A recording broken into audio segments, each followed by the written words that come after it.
Ye fleeting charms of earth, farewell, your springs of joy are dry. My soul now seeks another home, a brighter world on high. I'm a long time traveling here below. I'm a long time traveling away from home. I'm a long time traveling here below to lay this body down.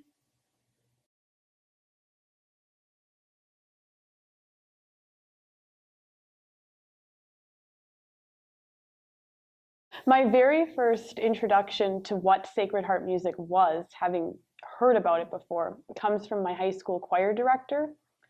He was a big fan of the book and movie Cold Mountain, and the Cold Mountain film uses Idumea, the sacred harp song, in a battle scene in the background.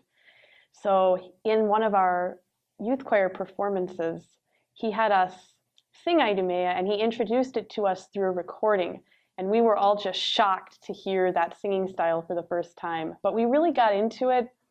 He wanted it to be English-Irish kind of sound origin. So we started exploring that. And I thought it was a really fun time. But I didn't connect it to the Southern practice of sacred harp singing until college.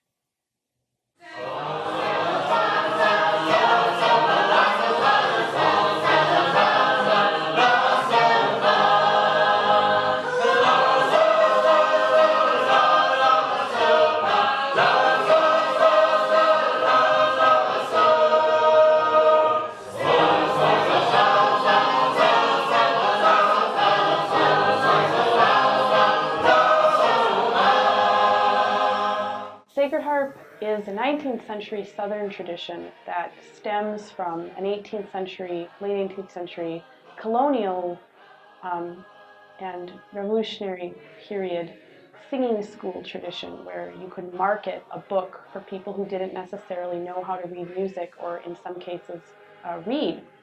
And they could come learn from a singing master how to sight read using these shape systems.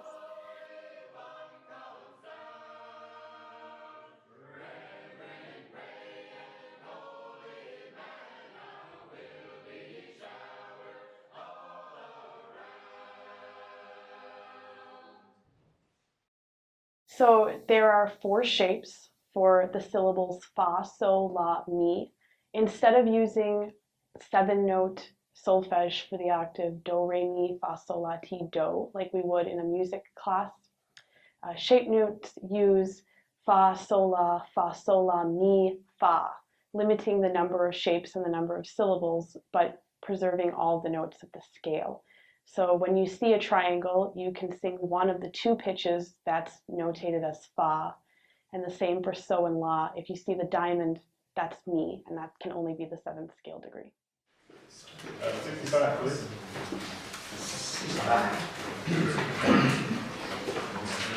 La, fa, la.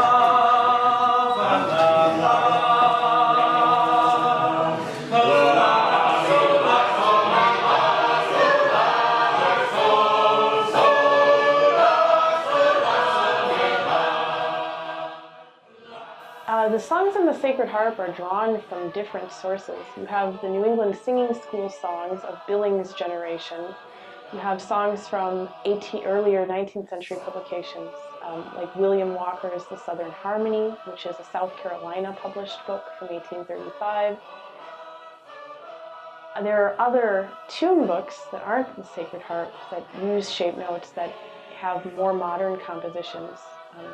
If you go to a sacred harp singing, you're likely to encounter some descendants of composers of those more recent songs, or sometimes those people themselves. Sacred harp songs are in the Sacred Harp book, the 1844 book, are written in 4 parts: treble, alto, tenor, bass. I sing treble because I'm a soprano in a traditional choir, and that was the part that seemed to best suit my range. Tenor usually has the melody, An interesting thing is that gender doesn't define section. There can be men and women in all of them. You just sing in an octave that's comfortable for you. Another interesting thing is that all of the parts are written to be interesting. So altos don't sing fa, the equivalent of singing do for the whole song, which makes part switching fun and interesting to do too. So if I were the song leader, I would be facing the tenors. A lot of times I would start by pitching the song, giving the first note on the syllable for each section, or people on the front bench, our front bench tenors, who are usually the more experienced singers, they can also do that.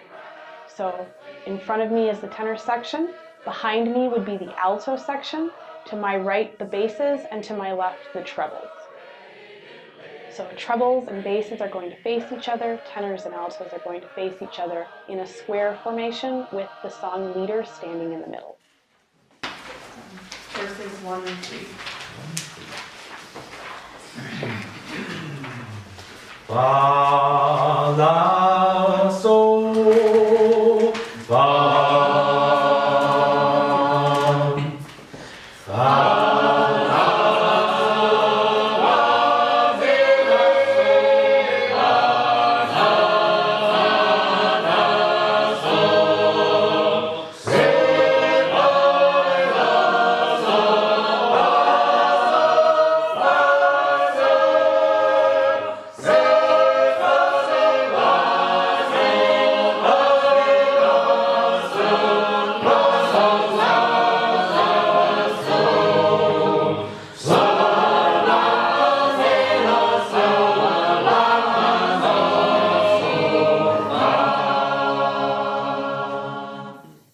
There's just a real sense of freedom in sacred harp singing and of genuine connection with the people you're surrounded with.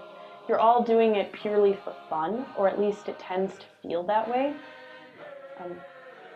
And you can really sense the joy when you're singing a particularly enthusiastic song like Green Street that I mentioned, radiating from the other people in the room. It feels very collectively happy in a way that I don't think we experience in our daily lives at work or school.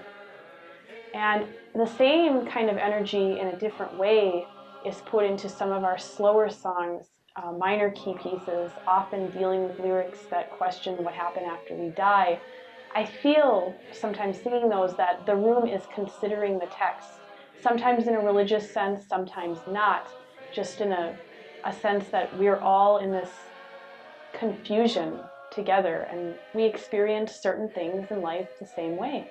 And you get a sense of that when you're singing in a small old church on a morning with a group of people singing Sacred Harp.